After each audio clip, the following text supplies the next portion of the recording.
আসসালামু আলাইকুম। স্বাগত জানাচ্ছি আপনাকে আন্তর্জাতিক সংবাদে। শুরুতেই থাকছে সংবাদ শিরোনাম। একের পর এক ড্রোন কারখানা খুলছে ইরান। সামরিক শক্তি বৃদ্ধিতে নতুন মাত্রা। ইসরায়েলের জন্য চরম দুঃসংবাদ। এরপর জানবেন, বরফে ঢাকছে মরুর সৌদি। তবে কি কিয়ামতের আলামত শুরু? অস্বাভাবিক আবহাওয়ায় চিন্তিত গোটা বিশ্ব। আরও থাকছে, ফিলিস্তিনের সঙ্গে বন্ধুত্বে সৌদিকে চাপ দিচ্ছেন ট্রাম্প। স্বাধীন ফিলিস্তিন ছাড়া কোনো সমঝোতা নয়, সালমানের কঠিন হুঁশিয়ারি। বন্ধু না শত্রু? মার্ক ছাবরি খাড়িকে ইসরায়েলের গোপন নজরদারি। রেগে গেলেন ট্রাম্প। সর্বশেষ জানবেন, 2 রুশ যুদ্ধবিমান ধ্বংস। ইউক্রেনকে পরমাণু হামলার হুঁশিয়ারি পুতিনের। এতক্ষণ শুনছিলেন সংবাদ শিরোনাম, এখন বিস্তারিত। মধ্যপ্রাচ্যের উত্তেজনাকর পরিস্থিতির মধ্যেই ইরান নতুন করে যে পদক্ষেপ নিচ্ছে তা ইসরায়েলের জন্য বড় ধরনের দুঃসংবাদ বলেই মনে করছেন বিশ্লেষকরা। বিদেশি সহযোগিতায় একাধিক ড্রোন কারখানা স্থাপনের উদ্যোগ নিয়েছে তেহরান, যা আঞ্চলিক শক্তির ভারসাম্যে নতুন মাত্রা যোগ করতে পারে। ইরানের এই সিদ্ধান্তকে সামরিক সক্ষমতা বাড়ানোর কৌশলগত পদক্ষেপ হিসেবে দেখা হচ্ছে। ইরানি প্রতিরক্ষা মন্ত্রণালয়ের ঘনিষ্ঠ সূত্রগুলো জানায়, বিভিন্ন দেশের প্রযুক্তিগত সহায়তায় আধুনিক ড্রোন উৎপাদন কেন্দ্র গড়ে তোলা হচ্ছে। এসব কারখানায় নজরদারি ড্রোনের পাশাপাশি আক্রমণাত্মক ও দীর্ঘ পাল্লার ড্রোন তৈরি করা হবে। ইরানের দাবি, এসব ড্রোন হবে আগের তুলনায় আরও উন্নত, নিখুঁত লক্ষ্যভেদে সক্ষম এবং শত্রুর আকাশ প্রতিরক্ষা এড়িয়ে চলতে পারবে। এই ঘোষণার পর ইসরায়েলের নিরাপত্তা মহলে গভীর উদ্বেগ তৈরি হয়েছে।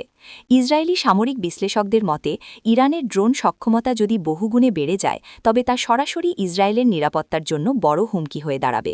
বিশেষ করে গোপন হামলা, সীমান্তবর্তী নজরদারি এবং সমন্বিত আক্রমণে এসব ড্রোন বড় ভূমিকা রাখতে পারে। ইরানের সর্বোচ্চ নেতৃত্ব এই প্রকল্পকে স্বনির্ভর প্রতিরক্ষা শক্তি গড়ে তোলার ঐতিহাসিক পদক্ষেপ হিসেবে উল্লেখ করেছে। তাদের ভাষায়, পশ্চিমা নিষেধাজ্ঞা সত্ত্বেও ইরান প্রযুক্তি ও সামরিক খাতে এগিয়ে যাচ্ছে এবং ভবিষ্যতে কোনো চাপের কাছে মাথা নত করবে না। একই সঙ্গে ইঙ্গিত দেওয়া হয়েছে, আঞ্চলিক মিত্রদের সঙ্গেও এই ড্রোন প্রযুক্তি ভাগাভাগি করা হতে পারে। এদিকে আন্তর্জাতিক মহলেও বিষয়টি নিয়ে আলোচনা শুরু হয়েছে। যুক্তরাষ্ট্র ও তার মিত্ররা আশঙ্কা করছে, ইরানের ড্রোন উৎপাদন বৃদ্ধি পেলে মধ্যপ্রাচ্যে সংঘাত আরও জটিল আকার নিতে পারে। অন্যদিকে ইরান বলছে, এই উদ্যোগ সম্পূর্ণ প্রতিরক্ষামূলক এবং দেশের সার্বভৌম নিরাপত্তা নিশ্চিত করতেই এমন পদক্ষেপ নেওয়া হচ্ছে। সব মিলিয়ে বিদেশি সহযোগিতায় ড্রোন কারখানা স্থাপনের ইরানি ঘোষণা ইসরায়েলের জন্য নিঃসন্দেহে বড় এক কৌশলগত চ্যালেঞ্জ। উত্তপ্ত মধ্যপ্রাচ্যে এটি যে নতুন করে উদ্বেগ ও অস্থিরতা বাড়াবে তা বলাই বাহুল্য। এরপর জানবেন, মরুভূমির দেশ সৌদি আরবকে ঘিরে বিস্ময় আর উদ্বেগ ছড়িয়ে পড়েছে বিশ্বজুড়ে।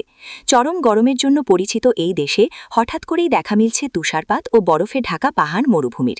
সৌদির উত্তর ও মধ্যাঞ্চলের কয়েকটি এলাকায় তাপমাত্রা অস্বাভাবিকভাবে কমে গিয়ে শূন্যের কাছাকাছি নেমে আসায় বরফ পড়ার ঘটনা ঘটেছে, যা সামাজিক যোগাযোগ মাধ্যমে ব্যাপক আলোড়ন তুলেছে। সৌদি আবহাওয়া অধিদপ্তর জানিয়েছে, শক্তিশালী শীতল বায়ুপ্রবাহ, ভারী বৃষ্টি ও মেঘাচ্ছন্ন আবহাওয়ার কারণেই এই অস্বাভাবিক পরিস্থিতির সৃষ্টি হয়েছে।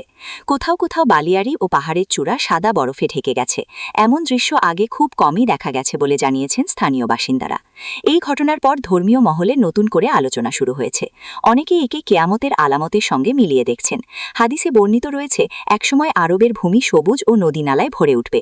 সেই বর্ণনার সঙ্গে বর্তমান আবহাওয়ার অস্বাভাবিক পরিবর্তনকে কেউ কেউ মিল খুঁজে পাচ্ছেন। অন্যদিকে ধর্মীয় ব্যাখ্যার পাশাপাশি বিষয়টি নিয়ে সাধারণ মানুষের মধ্যেও ভয় ও কৌতূহল তৈরি হয়েছে। তবে বিজ্ঞানীরা বিষয়টিকে দেখছেন ভিন্ন চোখে। তাদের মতে এটি মূলত জলবায়ু পরিবর্তনেরই ফল। বৈশ্বিক উষ্ণায়নের কারণে আবহাওয়ার স্বাভাবিক চক্র ভেঙে পড়ছে, যার প্রভাব পড়ছে মরুভূমি অঞ্চলগুলোতেও। কখনো চরম গরম, কখনো আবার অস্বাভাবিক শীত। এমন বৈপরীত্যপূর্ণ আবহাওয়া ভবিষ্যতে আরও বাড়তে পারে বলে আশঙ্কা করা হচ্ছে। অস্বাভাবিক তুষারপাত ও শীতের কারণে সৌদি প্রশাসন নাগরিকদের সতর্ক থাকতে বলেছে। কিছু এলাকায় যান চলাচলে সমস্যা দেখা দিয়েছে, কৃষিখাতে ক্ষতির আশঙ্কাও করা হচ্ছে। জরুরি সেবা বিভাগকে সর্বোচ্চ প্রস্তুত রাখা হয়েছে। বরফে ঢাকা মরুর সৌদি আরব শুধু মধ্যপ্রাচ্য নয়, গোটা বিশ্বের জন্যই এক বড় প্রশ্নের জন্ম দিয়েছে। এটি কি কেয়ামতের আলামতের ইঙ্গিত, নাকি জলবায়ু পরিবর্তনের ভয়াবহ সতর্ক সংকেত? সে উত্তর সময়ই দেবে। তবে প্রকৃতির এই অস্বাভাবিক রূপ যে মানব জাতিকে গভীর চিন্তায় ফেলেছে, তা আর বলার অপেক্ষা রাখে না।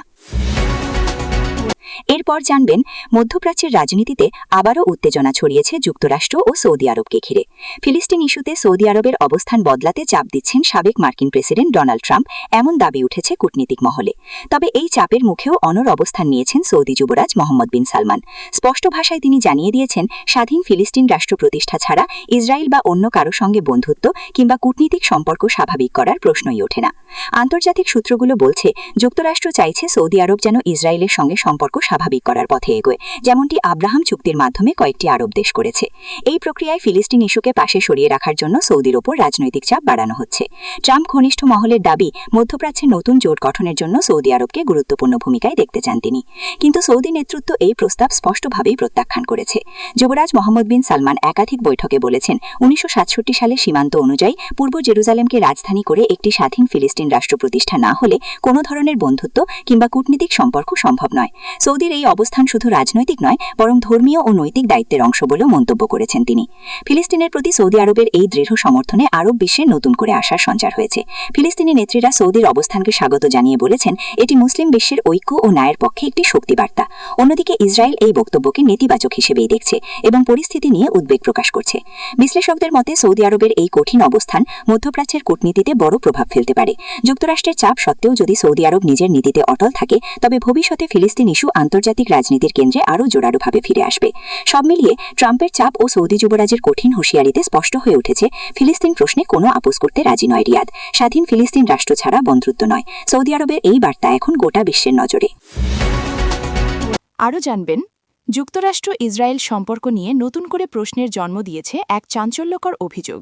মার্কিন সামরিক ঘাঁটিগুলোতে ইসরায়েল গোপন নজরদারি চালাচ্ছে, এমন তথ্য সামনে আসতেই ওয়াশিংটনে তীব্র প্রতিক্রিয়া তৈরি হয়েছে।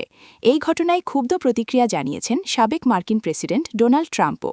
ঘনিষ্ঠ মহলের দাবি, তিনি বিষয়টিকে বন্ধুত্বের সীমা লঙ্ঘন হিসাবে দেখছেন।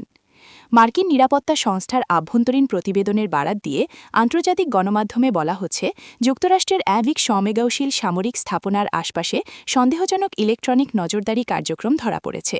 তদন্তে উঠে এসেছে, এসব কার্যক্রমের পেছনে ইসরায়েলি গোয়েন্দা সংস্থার সংশ্লিষ্টতার আশঙ্কা রয়েছে, যদিও ইসরায়েল আনুষ্ঠানিকভাবে এই অভিযোগ অস্বীকার করেছে। ট্রাম্প ঘনিষ্ঠ সূত্রগুলো জানায়, তিনি বিষয়টি জানতে পেরে ক্ষোভ প্রকাশ করেন এবং বলেন, বন্ধুরাষ্ট্র কখনো এমন কাজ করতে পারে না। তার মতে, যদি অভিযোগ সত্য প্রমাণিত হয়, তবে তা যুক্তরাষ্ট্রের জাতীয় নিরাপত্তার জন্য মারাত্মক হুমকি এবং দ্বিপাক্ষিক বিশ্বাসের ওপর বড় আঘাত। এবিডে পেন্টাগন ও হোয়াইট হাউস বিষয়টি নিয়ে সতর্ক অবস্থান নিয়েছে। আনুষ্ঠানিকভাবে এখনও কাউকে দায়ী করা হয়নি, তবে অভ্যন্তরীণ তদন্ত জোরদার করা হয়েছে। মার্কিন প্রতিরক্ষা বিশ্লেষকদের মতে, মিত্রদেশ হলেও গোয়েন্দা নজরদারির ক্ষেত্রে কোনো দেশই পুরোপুরি নির্দোষ নয়, আর এ কারণেই বিষয়টি এত সংবেদনশীল।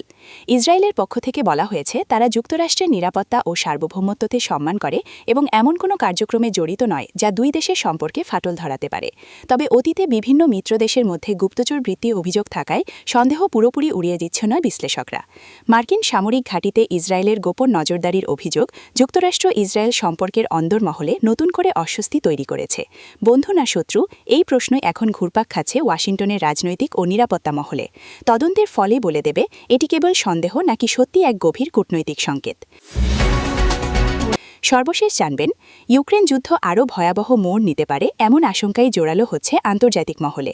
সাম্প্রতিক সংঘর্ষে ইউক্রেনের হাতে রাশিয়ার দুটি অত্যাধুনিক যুদ্ধবিমান ধ্বংস হওয়ার খবরের পর কঠোর প্রতিক্রিয়া দেখিয়েছেন রুশ প্রেসিডেন্ট ভ্লাদিমির পুতিন। পরিস্থিতি নিয়ন্ত্রণের বাইরে গেলে চরম সিদ্ধান্ত নেওয়ার ইঙ্গিত দিয়ে ইউক্রেনকে পরমাণু হামলার হুঁশিয়ারি দিয়েছেন তিনি, এমনটাই দাবি করছে বিভিন্ন কূটনৈতিক সূত্র। রুশ প্রতিরক্ষা মন্ত্রণালয়ের বারাতে জানা গেছে, সংঘর্ষপূর্ণ এক অঞ্চলে আকাশযুদ্ধে রাশিয়ার দুটি যুদ্ধবিমান ভূপাতিত হয়েছে। রাশিয়া এই হামলার জন্য সরাসরি ইউক্রেনকে দায়ী করেছে এবং বলেছে, পশ্চিমা অস্ত্র ও গোয়েন্দা সহায়তার কারণে ইউক্রেন এমন সক্ষমতা অর্জন করেছে। এই ঘটনাকে রাশিয়ার জন্য গুরুতর উস্কানি হিসেবে উল্লেখ করেছে মস্কো। এই ঘটনার পর এক জরুরি বৈঠকে পুতিন বলেন, রাশিয়ার সার্বভৌমত্ব ও নিরাপত্তা হুমকির মুখে পড়লে দেশটি সব ধরনের প্রতিরক্ষা ব্যবস্থা ব্যবহার করতে পিছপা হবে না। তার বক্তব্যে পরমাণু অস্ত্র ব্যবহারের প্রশ্ন উঠে আসায় বিশ্বজুড়ে চরম উদ্বেগ ছড়িয়ে পড়ে। যদিও সরাসরি হামলার ঘোষণা দেওয়া হয়নি, তবুও এমন ইঙ্গিতকে অত্যন্ত বিপজ্জনক বার্তা হিসেবে দেখছেন বিশ্লেষকরা। ইউক্রেনের পক্ষ থেকে জানানো হয়েছে তারা নিজেদের ভূখণ্ড রক্ষার জন্যই লড়াই চালিয়ে যাচ্ছে এবং রাশিয়ার আগ্রাসনের জবাব দিচ্ছে মাত্র। কিয়েভ বলেছে তার আহ্বান জানিয়েছে দেশটি। এদিকে যুক্তরাষ্ট্র, ইউরোপীয় ইউনিয়ন ও ন্যাটো রাশিয়ার এই হুঁশিয়ারিকে অগ্রহণযোগ্য ও দায়িত্বজ্ঞানহীন বলে মন্তব্য করেছে। তারা স্পষ্টভাবে জানিয়ে দিয়েছে পরমাণু অস্ত্র ব্যবহারের যে কোনো চিন্তাই মানবতার বিরুদ্ধে অপরাধ হিসেবে বিবেচিত হবে। জাতিসংঘ উভয় পক্ষকে সংযম দেখানোর আহ্বান জানিয়েছে। সব মিলিয়ে 2 রুশ যুদ্ধবিমান ধ্বংসের ঘটনাকে কেন্দ্র করে ইউক্রেন যুদ্ধ নতুন করে ভয়ঙ্কর পর্যায়ে পৌঁছানোর আশঙ্কা তৈরি হয়েছে। পুতিনের পরমাণু হুঁশিয়ারি শুধু ইউক্রেন নয়, গোটা বিশ্বের জন্যই এক গভীর উদ্বেগের বার্তা হয়ে উঠেছে। এখন সবার নজর পরিস্থিতি কি কূটনীতির পথে যাবে নাকি আরও বিপজ্জনক সংঘাতের দিকে এগোবে।